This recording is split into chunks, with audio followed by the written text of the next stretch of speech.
आणि इररिस्पेक्टिव्ह ऑफ तुम्ही ऑपरेशन करा, तुम्ही काळजी घ्या, जर मोशन हार्ड होत राहिली तर it is not going to heal. Fissure म्हणजे तिथे टेअर असतो बेसिकली. मोशन हार्ड पास करणार आणि ती जागा नाजूक असते, खूप जोर लावला की ती टेअर होते, फाटते.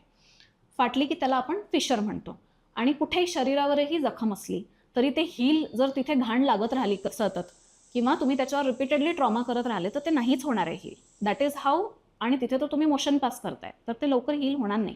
त्यामुळे ते त्याच्यासाठी स्ट्रिक्टली जे नियम फॉलो करायला लागतात, जे डॉक्टर्स सांगतात, सीट्स बाथ घ्या, मोशन हार्ड होऊ देऊ नका, तिथे क्रीम लावा, हायजीन पाळा, ह्या सगळ्या गोष्टी केल्या तरच ते हील होणार आहे आणि it will take time. So main thing is focusing on your diet, focusing on your water intake. ह्या गोष्टी झाल्या तरच ते हील होणार आहे. आणि हां, ऑफकोर्स आता काही लोक हे सगळं करून सुद्धा त्यांचं हार्ड स्टूल्स जात नाहीत, कॉन्स्टिपेशन्स जात नाहीत, स्ट्रेनिंग जात नाही. The reason is at times different. तेव्हा आपल्याला ते रिझन शोधायला लागतात. थायरॉईड असू शकतं, हायपोथायरॉइडिझमच्या पेशंटला सगळं काळजी घेऊन पण त्यांना नाही फरक पडत, तेव्हा मग तुम्हाला हायपोथायरॉइडिझमसाठी ट्रीटमेंट घ्यायला लागते.